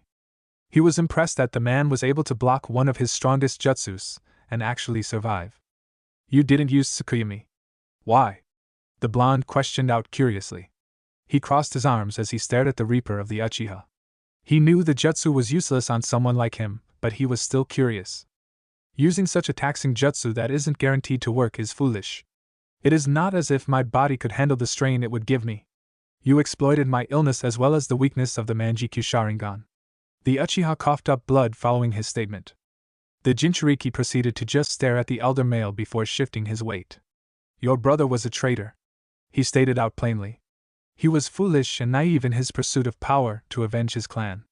And you are to blame. Itachi stared weakly at the blonde for several moments before responding. I protected him. Danzo would have had me kill every Uchiha. I pleaded for his safety. Then you are as foolish as Sasuke. Naruto shook his head. Not every Uchiha was evil in Konoha. Annoying, yes? Only a fraction of the clan was actually planning to revolt. You knew this. Itachi coughed up more blood as he answered the blonde. The Uchiha were corrupted in nature. I was given orders and I followed them. To keep Konoha safe, I would do anything. Naruto stared at the man as he tried to understand the man's reasoning. He couldn't though. The only reason the blonde was truly loyal to Konoha was because of Tsunade. Was this similar to Itachi and the Leaf? His eyes narrowed at the thought. Itachi would do anything to keep Konoha safe. The blonde would move mountains if Tsunade asked him to do so. Perhaps he and Itachi were more alike than he originally thought. You wouldn't question orders? I'm a shinobi. What the village asks I do. The village comes first. Naruto stared at the man before a wave of anger swept through him. He didn't understand why that statement angered, but he knew that it did. Then you die in vain. The Uchiha line ends today. Itachi closed his eyes as more blood dribbled down his chin. I am not the last Uchiha. There is one other. The male coughed out blood as Naruto paid attention to that information. He goes by the name of Tobi. It isn't his true name. A persona of his. He's the true leader of the Akatsuki. He pulls the strings. He is dangerous. Do not underestimate him. The elder Uchiha warned the younger prodigy. The Jinchuriki clicked his teeth in annoyance. He will fall like you and your brother. Every shinobi has a weakness. The elder Uchiha managed a small smirk at that statement. You speak as if you don't have a glaring weakness yourself. The Akatsuki has eyes everywhere. They know how close Tsunade is to you. A vicious glare pulled on the blonde's features after Itachi's statement. A blanket of absolute malice and evil slammed into the surrounding area. Itachi felt his heart stop for a single moment as his eyes widened at the sheer anger radiating off the boy. Even Tobi's presence wasn't as vile as this. If I have to crush the necks of every single one of you, then I will. No one will hurt what is mine. You all will eventually die. The slaughter begins with you. The crimson eyes of the Kyuubi bore into Itachi's very soul after the boy's statement. A blade of pure wind chakra formed in Naruto's hand. With a single slash, Itachi's head was severed from his body. Blood spurted from the decapitation, and the head rolled several feet. The blonde snarled before retrieving the head. He picked it up before plucking the eyes out of the skull and sealing them away. A dead uchiha was a good uchiha. He spotted the ring on the man's hand before he plucked it off. He knew that the rings bore some sort of meaning to the group. Kisame has one and Itachi had one. It wasn't a coincidence. The Jinchuriki pocketed the ring before performing a fire jutsu to burn the corpse of Itachi. He stood still for several minutes as he sensed his sensei beginning to make his way towards him. Kisame must have fled after Itachi's was annoying that he would be unable to kill 2 members today, but there was plenty of time. They were after Jinchuriki's, they'd have to come to him eventually. And when they did, he would crush them. Jiraiya stared at the charred corpse that was once Itachi. His expression was grim as he contemplated their next course of action. He and Naruto had already warned the other villages about the threat that the Akatsuki posed. It seemed that the group was now finally making their move. The sage was incredibly proud of Naruto removing one of their stronger pieces. Itachi was not a shinobi to take lightly. The fact his student basically crushed him was a testament to the blonde's power. Yes, Itachi may have been crippled slightly, but Jiraiya was positive that would Itachi had been at 100% that Naruto would still come out on top. It's the teacher's job to believe in their students. Naruto was like his father in that regard. Boy, would it have been a spectacle to see those two fight each other. The older man gave a low sigh and sat up from his crouched position. We should go. Tsunade will want to hear about this. It'll take a couple of hours at max speed. The white-haired sage dusted his hands off as he turned to his student. The blonde was staring off into the distance with his arms crossed. It would have been normal enough, but the boy was gazing in the exact direction that Kisame had retreated to. I want to give chase. But I'm also aware that should I follow, I'm no doubt to run into several members at once. I'm confident in my strength, but I'm not foolish. That annoyance will live to see another day. Naruto placed his hands into his pockets and closed his eyes before making his way to Jiraiya. There's not much we can do. Considering you took out Itachi. I'm sure they won't send anyone but their leader after you. Itachi was stronger than the members we have intel on. Jiraiya crossed his arms and surveyed the damage between the two prodigies. He shook his head at the carnage left behind. It was absurd. Kakaza the Five Hearts monster, Sasori of the Red Sand, Haiden the immortal zombie, Kisame the tireless bijou, and Deidara the mad bomber. The blonde named off boredly. They wouldn't prove much of a fight. Altogether? That's a different story. Jiraiya glanced at the boy before he began to head off in the direction of Konoha. He didn't bother looking behind him to see if Naruto was following. Yeah. Well, most people can't take on the typical A-rank shinobi. You're talking lightly about 5S-rank shinobi capable of fighting armies. Naruto didn't respond for several moments, as he kept pace with his teacher. I am a one-man army who can take on an entire army. They are of little importance. I am more interested in the leaders of the Akatsuki. Jiraiya glanced back at Naruto in minor shock. Leaders? What do you mean leaders? His student opened his eyes and gazed at his teacher. Itachi told me that there is another man who pulls the strings behind the scenes. An uchiha. The one who possibly infiltrated Konoha all those years and caused the events that lead to the Kyuubi being sealed into me. It was only inference at this point. The blonde wasn't even sure if his hunch was correct. I can't imagine how strong the leader has to be in order to reign in 6S rank shinobi as rowdy as that bunch. It was worrying that there was yet another layer to this puzzle. As if they didn't already have enough shit on their plate. Don't try to. It's pointless. You worrying will make you doubt your ability. Have you gotten weak in your old age?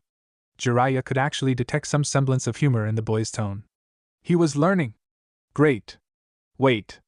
He was just insulted. Naruto was aware of the emotions that shifted on his teacher's face but ignored him. It was true, after all. Worrying about the future changed nothing. He just had to get stronger. Jiraiya increased his speed and pushed his body full throttle. The blonde immediately following suit. Naruto did wish to see Tsunade. It had been a long time coming. Almost 3 years. A small, nearly unnoticeable smile etched itself on his face. Break, a beautiful woman with blonde hair sat in a wide-open office. She possessed a unique green diamond on the center of her forehead. Her eyes were closed, hiding her honey brown irides as she rested her chin on her right hand. In her left she was holding a pen that was being flicked through each individual finger. Tsunade sat at her desk in utter boredom. Being the Hokage was probably the worst thing she'd ever done in her shinobi career. And she had quite literally torn people apart with her bare hands. Right down the middle. 2 whole pieces of a human. Kami, she hated being the leader. But it wasn't without its perks. A smirk marred her beautiful face as she reminisced on some of the things she had done during her tenure as the 5th Hokage. From ripping Danzo's heart out to single-handedly stopping a revolt due to how she chose to rule Konoha. Ah, such beautiful misery. 36 shinobi had been put to the sword that day. All because they disliked how she ran the village. It mattered little to the busted beauty. You either listened or you perished. Her sensei had been far too lenient with his authority. The state of affairs in this village had been appalling. The woman had immediately saw fit to abolish the civilian council. A shinobi village had no need for one. The woman shook her head in annoyance at that. She couldn't wrap her head around why her uncle thought giving power to non-shinobis was a good idea. Tobirama could be an absolute idiot at times.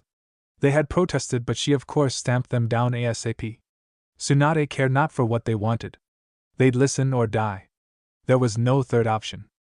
After all, she only took the hat because of Naruto. Keeping him safe was her #1 priority. Many had found that ideal to be asinine and had vocalized those thoughts, stating that the village came first over personal feelings. A snort of amusement escaped her at the thought. They could suck her non-existent dick. She'd be damned if the son of Minato suffered a second longer in this cesspool of a village. Her grandfather must be rolling in his grave. He and Madara had built this village on the ideals of peace and acceptance, and yet those very same people spat in the boy's face, abusing him and treating him less than dirt. Ostracized for carrying the Kyuubi and all the suffering that came with it.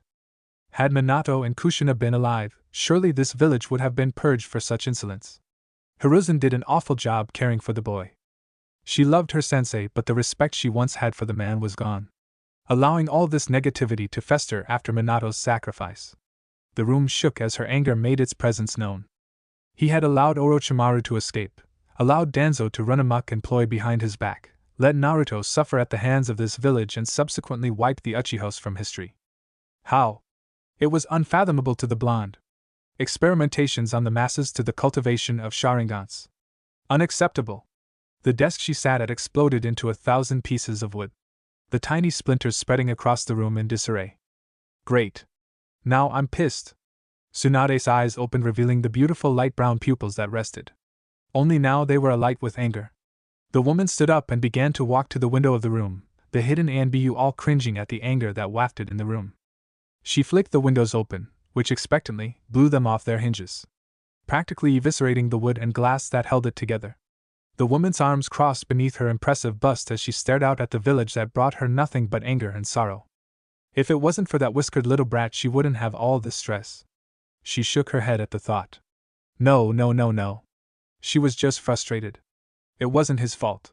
Naruto was similar to a kitten. Well, at least in her opinion. Harmless until backed into a corner. He was more like a dog, a pit bull then. Kittens seemed to sell him short. The boy was dangerous after all. A shinobi, that is. He excelled in all things related to the shinobi arts. People skills and communication, etc.? Not so much. But she had been making progress with him before he left on that training trip. The blonde's tense shoulders seemed to relax as gentle breezes swept through her hair. She missed the boy. A lot. This job was bearable when was around. Tsunade hadn't even saw fit to drink her alcohol that much anymore. What was the point if there wasn't someone to admonish her about the dangers it had on her health? Sure, Shizen would do it, but it was always more amusing when Naruto did so. A smile formed on her face as she pictured the boy's little pout. He was so cute. Worrying about her health and such. He most likely knew that she drank just to get a reaction out of him. Or did he? That's a thought. Maybe she should ease up on the teasing then. The woman continued to remain still even as the door to the office opened and 2 familiar faces walked in. The 2 individuals stood at the splintered remains of her desk unperturbed, waiting patiently for her to acknowledge them. Guess you can teach old dogs new tricks. Tsunade would make them wait though. The 2 elderly individuals were silent as they awaited for their Hokage to address them. They knew that an angry Tsunade was a lethal one. You didn't poke someone who could crush concrete with her fingers and snap chakra metal with her pinky. It was stupidity at its finest. Koharu and Hamura were content with waiting. What do you two want? Tsunade remained in her position as the two elders straightened. There is a matter that the Shinobi Council is unable to solve. They request your presence, Hokage-sama. Koharu informed her superior. This was always the nerve-wracking part. The blonde was quick to anger, and it didn't take much to set the woman off. Tsunade gave an irritated sigh following the woman's statement. What exactly is the problem that the clan leaders of Konoha and other esteemed shinobi that I've hand-selected can't solve on their own? The woman's foot began to tap impatiently against the carpet. Hamura decided to respond this time. It is because they are physically incapable of solving the matter. All subjects regarding foreign delegates are to be solved by the Hokage. The most we can do is provide input, Tsunade-sama. The elder man responded in a respectful tone.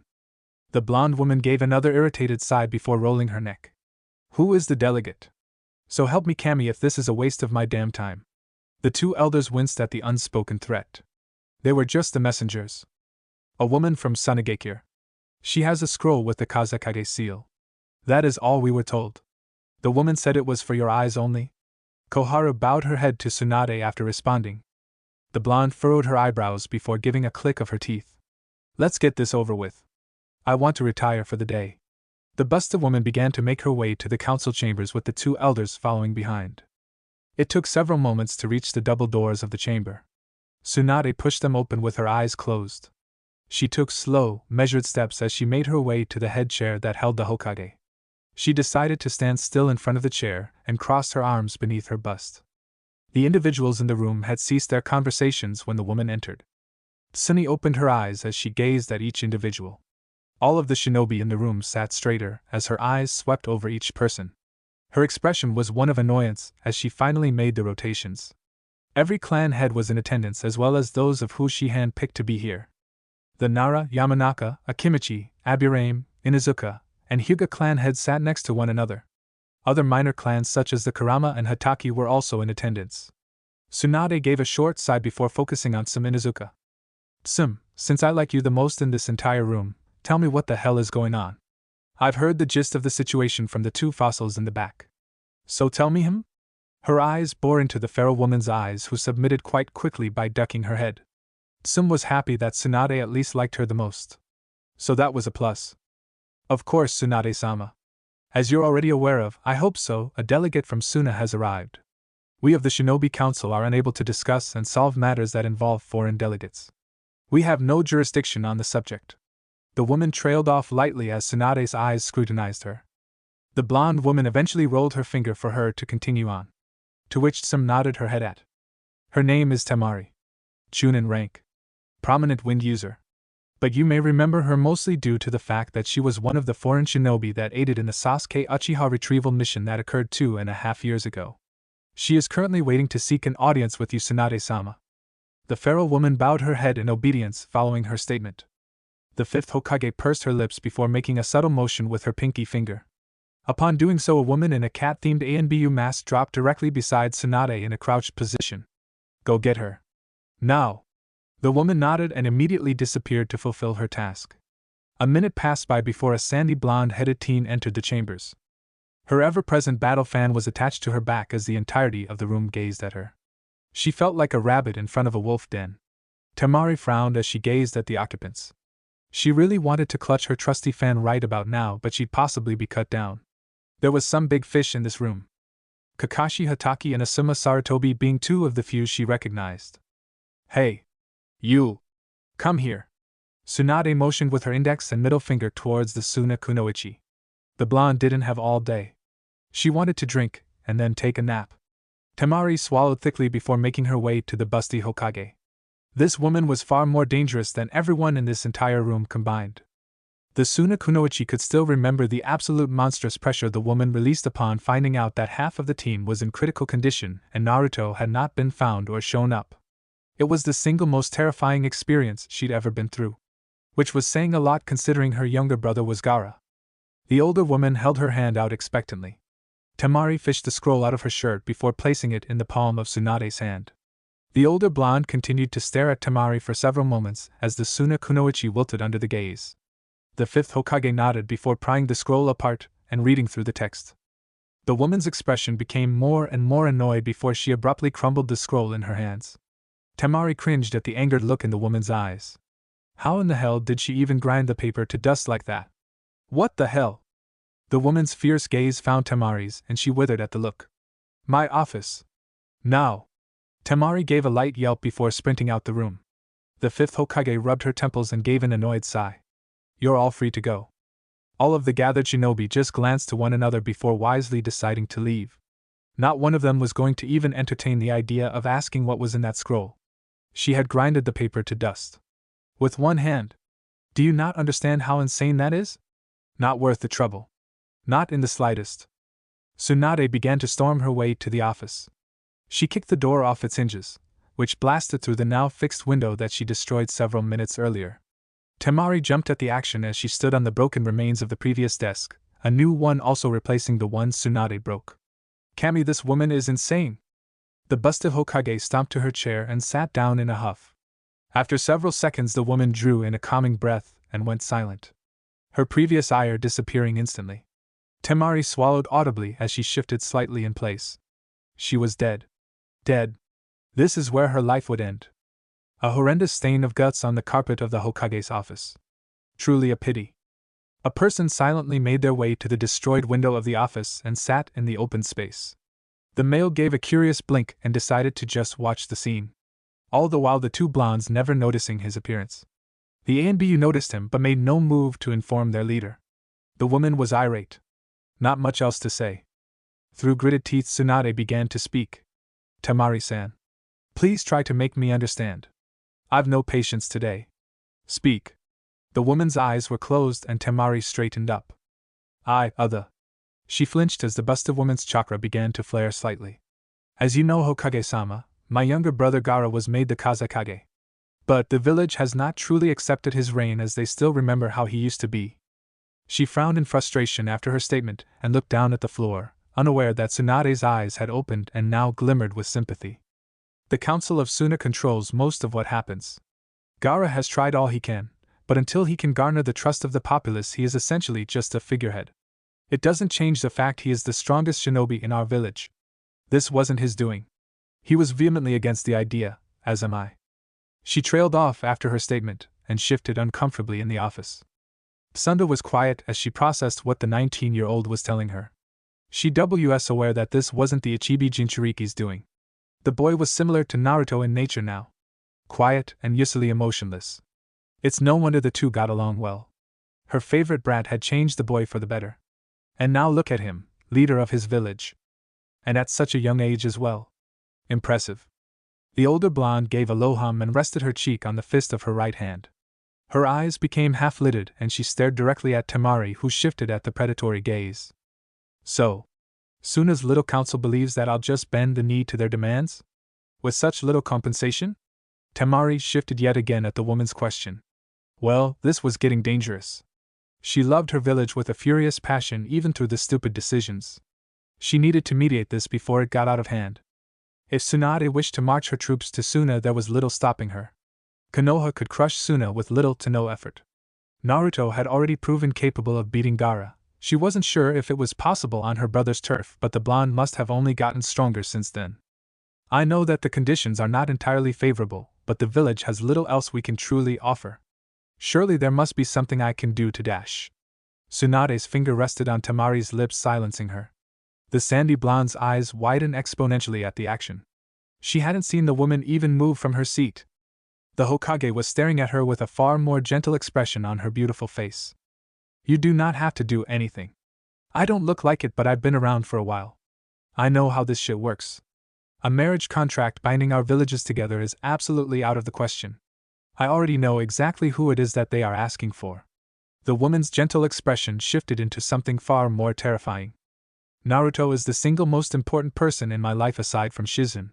And while I have nothing against you personally, Naruto isn't some little shogi piece that I throw around haphazardly. You tell your little council that if they push the issue I will come down there myself. Do I make myself clear? Temari shakily nodded her head as the woman continued to glare directly at her. Stories of Tsunade's brutality on the field were known worldwide. Sunagakure as a whole stood no chance against the woman. It wasn't a secret that her village was the weakest of the Big Five. Tsunade's finger pulled away from Temari's lips before she patted the girl's cheek with an almost mother-like quality. Good. I'm glad we see eye to eye, Temari-chan. Now you're free to stay for the night before leaving. I'm sure you wish you'd get home rather quickly, yes? The busted woman gave the girl an amused smile afterwards. The gesture was incredibly annoying to the Suna Kunoichi, but she dare not voice it. Yes, Hokage-sama. The reply was stiff, and her eyebrow began to twitch as the older blonde continued her cheek pats for several more moments. Tsunade finally let off her amusement, and gave the girl a small nod before sitting at her desk again. Nico! Escort her out. If anyone slanders her or even tries touching her, bring them to me. The purple-haired ANBU captain appeared beside the woman and gave her leader a nod before gesturing for the girl to follow. Tsunade gave a low sigh and began to massage her temples. Fucking stupid. This job sucks. Why did I take it? She began to grumble and throw curses to the gods at her misfortune. The figure in the window that had watched the entire scene finally began to move. The man crept his way through the room before placing his hands on the busted woman's shoulders. Tsunade's entire body tensed and her eyes shot open. Before she could smear the person who was able to sneak up on her, a familiar voice spoke. Because you wish to protect me. That is what you said after all. Tsunade's body relaxed under the gentle ministrations of Naruto's hands. She turned her head to make sure if what she was seeing was true. The woman's eyes raked up and down the boy's body. His hair was longer and more spikier. His face thinning up and his height had skyrocketed. Kami, he must be almost 2 heads taller than her now. He looked good in white. She'd thank Jiraiya later for finally being able to convince him that black wasn't the only color a shinobi could wear. The busted woman relaxed in her chair and closed her eyes. When did you get here? Better yet, why? You're not due back for another 6 months. She trailed off with a sigh as his hands worked their magic. The Jinchuriki blinked as he massaged the tense and knotted muscles of his aunt. She was wound tight. The boy's eyes glanced at the mountain of paperwork that remained untouched. Seemed she still cared not for the village's proposals. Jiraiya-sensei has taught me all he could. I saw no reason to continue the journey. He began to dig his thumbs into her back as she gave a low moan. We ran into 2 members of the Akatsuki. He stated rather offhandedly. Tsunade immediately broke the massage and stood up from her chair as she inspected the boy's body like a worried mother. The boy didn't react as he let her check every major organ and artery of his body. Where was Jiraiya? Are you hurt? Did you sustain any injuries? Who were they? How many? Are you okay? The questions rapidly spewed from her mouth as she busied herself with checking the boy's abdomen and cheeked. He was with me. I'm not hurt. I did not get injured. Itachi Uchiha and Kisame Hashigaki. 2. I am content. The blonde answered each question that was asked of him. The busted beauty stopped her search after his statement and stared into his eyes. His head was tilted to the side like a curious puppy as he stared back at her. She finally managed to get a good look at her favorite shinobi. A gentle smile appeared on her face, and she immediately pulled the boy into a hug. Both of her arms wrapped around his back and she lay her head on his chest. I'm glad you're okay. I worry about you. The boy's arms awkwardly hung at his sides before he slowly and hesitantly wrapped his arms around her. Tsunade's smile widened at the rather awkward hug he was giving her. The boy was still unused to gestures of affection, but he has definitely improved since that day almost 3 years ago. Several more seconds passed by before the boy finally relaxed in the position, his head coming to rest against hers and his shoulder muscles uncoiling. The boy said nothing as he stood in the embrace of his fellow blonde. He inhaled lightly through his nose as Tsunade's scent invaded his senses. His right hand that rested on her lower back began to wrap further around her. A warm feeling covering his entire body as he stood arm in arm with his aunt. It filled him with a unique emotion that made his heart beat faster. Naruto was unsure of what it was, but it felt right. I missed you, Auntie Tsunade. His voice came out small and hesitant, as if he was unsure of what he was saying. Tsunade's smile grew at the statement as she increased her grip on the boy. He was durable enough. A stronger hug wouldn't break him. Hopefully. The 2 blondes stood still in the center of the room for several moments longer than necessary. The ANBU in the room watching the entire ordeal silently. The 3 masked nin had their own assumptions regarding the relationship between their leader and the Jinchuriki, but they never speak it aloud.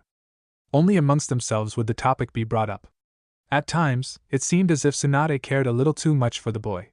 It bordered on obsessive at times. The boy had only been 14 at the time and never truly understood the mannerisms that people possessed. What Tsunade had been doing was out of the norm. She'd take hours out of her day just speaking to the boy about mundane topics, asking opinions, thoughts, and anything that would spark something with emotion. Day after day she'd spoon her way through. And each day the lingering touches would last a second or two longer than they should have. The gentle brush of her hand on his as he listened to her stories. How her hand would rest on his shoulder and linger when they were out in the village. The woman's gaze searching for something that only she was able to see. Whatever it is that their kage could see had sparked, in their opinion, an unhealthy interest in the boy. Every day since the boy's departure she'd speak of him. Mostly to herself, or with Shizen. The raven-haired woman would sit and listen each and every time. Never bothered by her master's topic of choice. It was, "I killed Itachi." Naruto's eyes opened as Tsunade Liddle pulled away in shock. She stared directly at him as her lips parted slightly. "You killed him?" She blinked several times as he nodded his head. He reached into his jacket and pulled out a scroll. "His head is in here. As well as something else." She slowly took the scroll as she processed what had been said to her. It was just baffling. Sure, he had been pretty strong when he left on his trip, but being able to match and not only kill Itachi? How powerful did her favorite blonde get? What about Kisame? Judging by how his eyebrows furrowed and his lower lip twitched meant that the shark man had managed to escape. Doesn't matter. The next time I see him his sword will be in my right hand and his head will be in my left. The busted woman's eyebrows raised at how confident he was. It almost bordered on arrogant, but she knew that Naruto only spoke truths. If he was absolutely sure that he'd be able to kill the shark man, then she believed him. Doesn't mean she also wouldn't worry either. Tsunade's hands grazed his torso before coming to rest on his cheeks. She lightly caressed his whisker marks before speaking. "How strong are you, Naruto?" The Jinchuriki though was distracted as he stared into her eyes. It was rare to see such beautiful honey-brown eyes in Fire Country. Most individuals possessed ebony or dark brown pupils. Her eyes truly were beauty dash. The boy blinked as Tsunade's fingers pulled on his cheeks, stretching them out slightly. The woman had a small pout as she stretched his cheeks. He gave a muffled "what?" as Tsunade just continued to stare at him. Several moments passed as the woman gave another squeeze before letting go. This was going to be a long day. At least he was here now. Thank you for watching this video. I hope you enjoyed it. If you want to see the next part, don't forget to turn on notifications by hitting that bell icon. Please like, subscribe, and comment below to let me know your thoughts. Check out my other videos for more content you might enjoy. Until next time, take care.